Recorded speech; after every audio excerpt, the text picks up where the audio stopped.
Hello guys, welcome to Piyush PCS. और आज हम लोग देखेंगे 1 दिसंबर से लेकर 10 दिसंबर 2024 तक का करंट अफेयर, जो कि जेपीएससी, एनटीपीसी, रेलवे, इसके साथ साथ स्टेट पीसीएस और एसएससी जैसे एग्ज़ाम्स के लिए काफ़ी महत्वपूर्ण सिद्ध होगा। करंट अफेयर की शुरुआत 1 से 10 दिसंबर तक के दिवस से हम लोग प्रारंभ करेंगे। चलिए देखते हैं। 1 दिसंबर को विश्व एड्स दिवस मनाया जाता है। 1 दिसंबर को ही नागालैंड राज्य दिवस भी मनाया जाता है। 1 दिसंबर को ही बीएसएफ स्थापना दिवस भी मनाया जाता है। 2 दिसंबर को अंतर्राष्ट्रीय दास्ता उन्मूलन दिवस मनाया जाता है। 2 दिसंबर को ही कंप्यूटर साक्षरता दिवस मनाया जाता है। 2 दिसंबर को ही राष्ट्रीय प्रदूषण नियंत्रण दिवस मनाया जाता है। 3 दिसंबर को विश्व विकलांग दिवस मनाया जाता है। 3 दिसंबर को पूर्व राष्ट्रपति डॉक्टर राजेंद्र प्रसाद की जयंती मनाया जाता है। 4 दिसंबर को नौसेना दिवस मनाया जाता है। 4 दिसंबर को ही अंतर्राष्ट्रीय बैंक दिवस मनाया जाता है। 5 दिसंबर को विश्व मृदा दिवस मनाया जाता है। 5 दिसंबर को ही अंतर्राष्ट्रीय स्वयंसेवक दिवस मनाया जाता है। 6 दिसंबर को नागरिक सुरक्षा दिवस मनाया जाता है। 6 दिसंबर को ही डॉक्टर भीमराव अंबेडकर का महापरिनिर्वाण दिवस भी मनाया जाता है। 7 दिसंबर को सशस्त्र बलों का झंडा दिवस मनाया जाता है। 7 दिसंबर को ही अंतर्राष्ट्रीय नागरिक विमानन दिवस मनाया जाता है। 8 दिसंबर को सार्क चार्टर दिवस मनाया जाता है।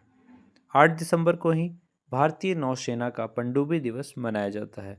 और 8 दिसंबर को ही भारतीय सेना सेवा कोर दिवस भी मनाया जाता है।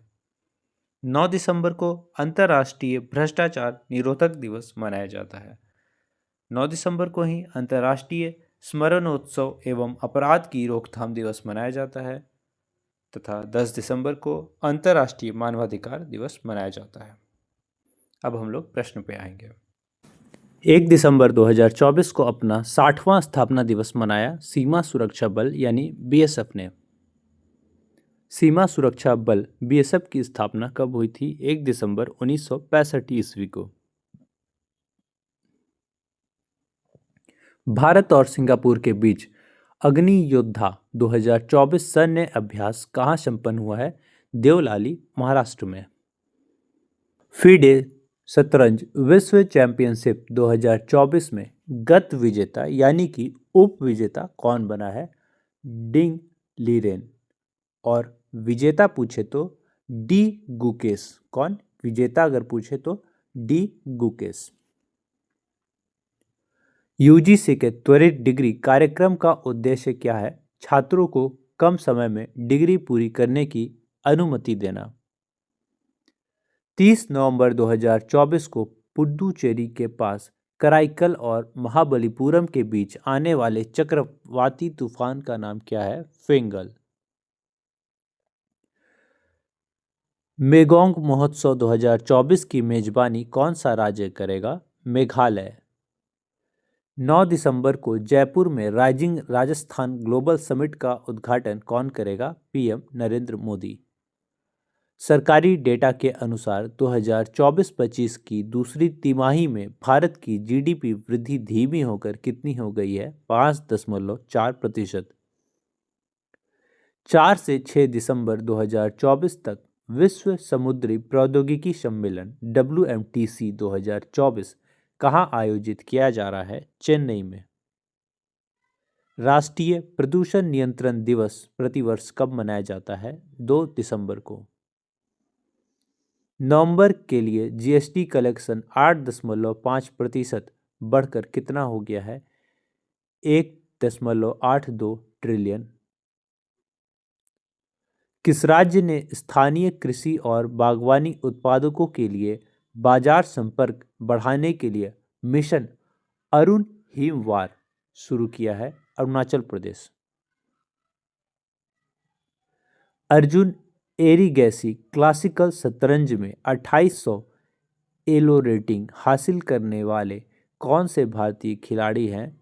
दूसरे। सैयद मोदी अंतर्राष्ट्रीय टूर्नामेंट 2024 में महिला एकल का खिताब किसने जीता? पीवी सिंधु ने। सैयद मोदी अंतर्राष्ट्रीय टूर्नामेंट 2024 में पुरुष एकल का खिताब किसने जीता? लक्ष्य सेन ने।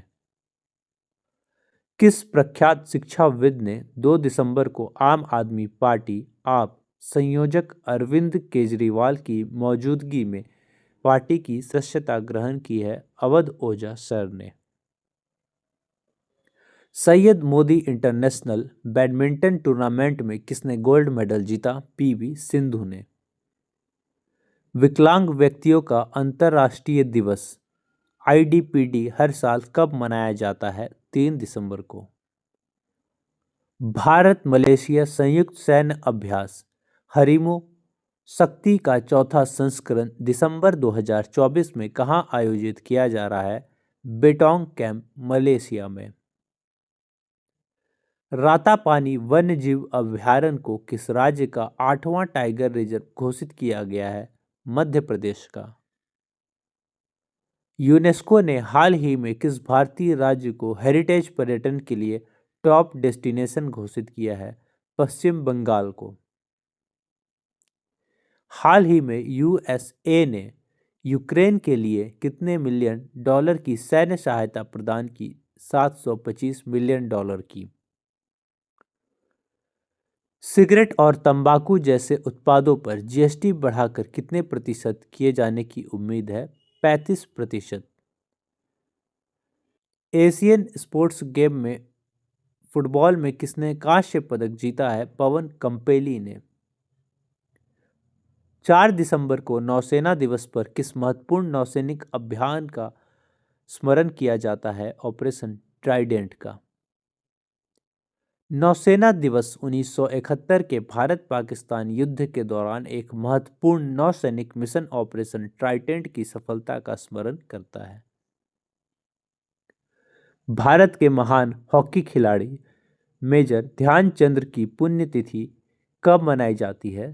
3 दिसंबर को। आईसीसी के सबसे युवा अध्यक्ष के तौर पर किसने पदभार संभाला है? जय शाह ने। संयुक्त सैन्य अभ्यास हरिमाऊ शक्ति का आयोजन भारत किस देश के साथ करता है? मलेशिया के साथ। इस वर्ष का अंतर्राष्ट्रीय समुद्री सम्मेलन 4 से 6 दिसंबर तक कहां पर आयोजित किया जाएगा? चेन्नई में। गूगल एलएलसी ने एशिया प्रशांत क्षेत्र में अपनी पहली गूगल सेफ्टी इंजीनियरिंग सेंटर सुविधा कहां स्थापित करने की घोषणा की है? हैदराबाद में। 5 दिसंबर 2024 को इसरो द्वारा प्रक्षेपित प्रोबा 3 उपग्रहों का प्राथमिक मिशन क्या है? सूर्य के कोरोना यानी कि बाहरी वायुमंडल का अध्ययन करना। रॉकेट है पीएसएलवी C-59 रॉकेट से प्रक्षेपित होगा। यूरोपीय अंतरिक्ष एजेंसी के प्रोबा 3 उपग्रह का प्रक्षेपण किस स्पेस सेंटर से किया गया है? श्रीहरिकोटा स्पेस सेंटर से। दिल्ली हाई कोर्ट के कौन से चीफ जस्टिस को सुप्रीम कोर्ट का जज नियुक्त किया गया है? जस्टिस मनमोहन को। ऑक्सफोर्ड यूनिवर्सिटी प्रेस ने किस शब्द को Oxford word of the year 2024 घोषित किया है? ब्रेन रोट को। उबर ने एशिया की पहली जल परिवहन सेवा के तहत शिकारा की सवारी बुकिंग कहां शुरू की है? डल झील में, श्रीनगर में। भारत दोपहिया वाहनों की बिक्री के मामले में किस देश से आगे हो गया है? चीन से। मॉर्गन स्टैनली ने हाल ही में भारत के फाइनेंशियल ईयर 2025 जीडीपी वृद्धि दर घटाकर कितनी कर दी है? 6.3%। महाकुंभ 2025 का आयोजन कब से कब तक होगा? 13 जनवरी से 26 फरवरी 2025 तक। तीसरी बार महाराष्ट्र के नए मुख्यमंत्री के रूप में किसने शपथ ली? देवेंद्र फडणवीस ने। विश्व मृदा दिवस प्रतिवर्ष कब मनाया जाता है? 5 दिसंबर को। Men's hockey junior Asia cup 2024 का खिताब किसने जीता? भारत ने। नेतुम्बू नदी नदैतवाह को हाल ही में किस देश की पहली महिला राष्ट्रपति के रूप में चुना गया है? नामीबिया में। साल 2025 में दृष्टिहीन महिला T20 विश्व कप की मेजबानी कौन सा देश करेगा? भारत। किस रक्षा कंपनी ने हाल ही में समुद्री सुरक्षा के लिए भारतीय नौसेना को दूसरा दृष्टि 10 ड्रोन सौंपा है? अडानी डिफेंस को। हाल ही में आरबीआई ने यूपीआई लाइट वॉलेट की सीमा बढ़ाकर कितनी कर दी है? 5,000 रुपये, पहले 2,000 था। किस संगठन ने 2016 में भारत में यूपीआई प्लेटफॉर्म लॉन्च किया है? भारतीय राष्ट्रीय भुगतान यानी एनपीसीआई ने। गुजरात के किस पारंपरिक हस्तशिल्प को हाल ही में भौगोलिक संकेत जीआई टैग प्राप्त हुआ है? घरचोला को। हाल ही में चर्चा में रही पुनात सांगचू 2 जल विद्युत परियोजना भारत और किस देश की संयुक्त परियोजना है? भारत और भूटान की। हाल ही में चर्चा में रहा सोनई रुपई वन्यजीव अभयारण्य किस राज्य में स्थित है? असम राज्य में। हाल ही में अष्टलक्ष्मी महोत्सव का उद्घाटन किसने किया? पीएम नरेंद्र मोदी ने। महाकुंभ 2025 का आयोजन किस शहर में होगा? प्रयागराज में। 6 से 8 दिसंबर 2024 तक आयोजित अष्टलक्ष्मी महोत्सव भारत के किस क्षेत्र में मनाया जाता है? पूर्वोत्तर भारत में।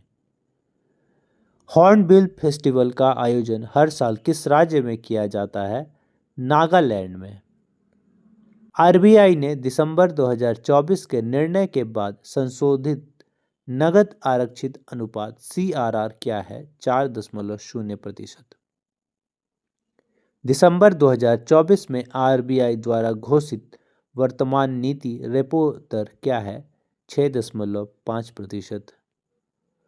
हॉर्नबिल महोत्सव का मुख्य उद्देश्य क्या है? नागा जनजातियों की सांस्कृतिक विरासत को प्रदर्शित करना। नागालैंड का प्रसिद्ध हॉर्नबिल फेस्टिवल 2024 में कितने देशों ने भागीदारी है? 4 देश, वेल्स, अमेरिका, जापान और पेरू। महिलाओं को बीमा एजेंट के रूप में सशक्त बनाने के लिए एलआईसी की पहल की शुरुआत किसने की? पीएम नरेंद्र मोदी ने। एसीसी पुरुष अंडर 19 क्रिकेट एशिया कप का टाइटल किसने जीता है? बांग्लादेश ने। एयर इंडिया ने हाल ही में कितने एयरबस विमान खरीदने का ऑर्डर दिया है? 100। केंद्रीय गृह मंत्री अमित शाह ने हाल ही में सरदार पटेल की प्रतिमा का अनावरण कहाँ किया है? जोधपुर में। महाराष्ट्र विधानसभा के अध्यक्ष के रूप में किसे चुना गया है? राहुल नार्वेकर को। महाराष्ट्र सरकार यूनेस्को की विश्व धरोहर स्थलों की सूची में शामिल करने के लिए किस झील के नाम का प्रस्ताव तैयार कर रही है? लोनार झील। दिसंबर 2024 में भारत की ओर से नारकोटिक ड्रग्स सीएनडी पर आयोग के 68वें सत्र की अध्यक्षता किसने संभाली है? शंभू कुमारन ने। संयुक्त राष्ट्र नारकोटिक ड्रग्स आयोग के 68वें सत्र की अध्यक्षता कौन सा देश करेगा? भारत। एशिया क्रिकेट परिषद का नया अध्यक्ष किसे नियुक्त किया गया है? शम्मी सिल्वा को। पिछले 24 वर्षों से सीरिया का राष्ट्रपति कौन था जो दिसंबर 2024 में विद्रोही बलों के नियंत्रण में आने के बाद देश छोड़कर भाग गया? बशर अल असद। भारतीय रिजर्व बैंक का नया गवर्नर किसे नियुक्त किया गया है? संजय मल्होत्रा को, वर्तमान राजस्व सचिव को। झारखंड विधानसभा का अध्यक्ष किसे चुना गया है? रविंद्रनाथ महतो को। दिसंबर 2024 में भारतीय नौसेना में शामिल किए जाने वाले नवीनतम multi role stealth guided missile frigate का नाम क्या है? आईएनएस तुसील। भारतीय नौसेना में शामिल INS तुशील का निर्माण किस देश के सहयोग से किया गया है? रूस देश के सहयोग से। जॉन महामा हाल ही में किस देश के नवनिर्वाचित राष्ट्रपति चुने गए हैं? घाना के। अंतर्राष्ट्रीय मानव अधिकार दिवस प्रतिवर्ष कब मनाया जाता है? 10 दिसंबर को। अंतर्राष्ट्रीय मानव अधिकार दिवस 2024 की थीम क्या है? हमारे अधिकार हमारा भविष्य अभी। भारत की महिला अंडर 20 और अंडर 17 राष्ट्रीय फुटबॉल टीमों का मुख्य कोच किसे नियुक्त किया गया है? जोकिम अलेक्जेंडरसन को। पूर्व केंद्रीय मंत्री SM कृष्णा का निधन हो गया। वह किस राज्य के पूर्व CM भी थे? कर्नाटक के। अनुभवी फिल्म निर्माता साजी एन करुण को मलयालम सिनेमा में उनके योगदान के लिए हाल ही में किस अवार्ड से सम्मानित किया गया? जेसी डैनियल पुरस्कार 2023 से। बशर अल असद के शासन को उखाड़ फेंकने के बाद सीरिया के कार्यवाहक प्रधानमंत्री के रूप में किसे नियुक्त किया गया है? मोहम्मद अल बशीर को। किस भारतीय को हाल ही में champions of the earth award से सम्मानित किया गया है? माधव गाडगिल को। ईगल नेस्ट बर्ड फेस्टिवल हर साल किस राज्य में मनाया जाता है? अरुणाचल प्रदेश में। 20वीं एशियाई महिला हैंडबॉल चैंपियनशिप का खिताब किस देश ने जीता है? जापान ने। हाल ही में BCCI का कार्यवाहक सचिव किसे नियुक्त किया गया है? देवजीत सैकिया को। इस साल राष्ट्रीय पंचायत पुरस्कार 2024 से देश के कितनी पंचायतों को सम्मानित किया गया? 45। साल 2024 में भारतीय द्वारा किन टूरिस्ट स्पॉट को गूगल पर सबसे अधिक सर्च किया गया? अजरबैजान। हाल ही में भारत ने किस देश के साथ $4 बिलियन के रक्षा सौदे को अंतिम रूप देने के लिए तैयार है? रूस। किस देश की प्रतिष्ठा राइस वाइन साके को आधिकारिक तौर पर यूनेस्को द्वारा मानवता की अमूर्त सांस्कृतिक विरासत के हिस्से के रूप में मान्यता दी गई? जापान के राइस वाइन साके को। नोएडा अंतर्राष्ट्रीय हवाई अड्डे का संचालन कौन कर रहा है? Zurich international airport. ADB ने हाल ही में वित्त वर्ष 2025 के लिए भारत की GDP वृद्धि दर का अनुमान घटाकर कितने प्रतिशत कर दिया है? 6.5%। इसी के साथ आज का सेशन समाप्त होता है। कैसा लगा आप लोग को जरूर बताएं। अपने सुझाव और विचार भी कमेंट में जरूर रखें। जय हिंद, जय भारत।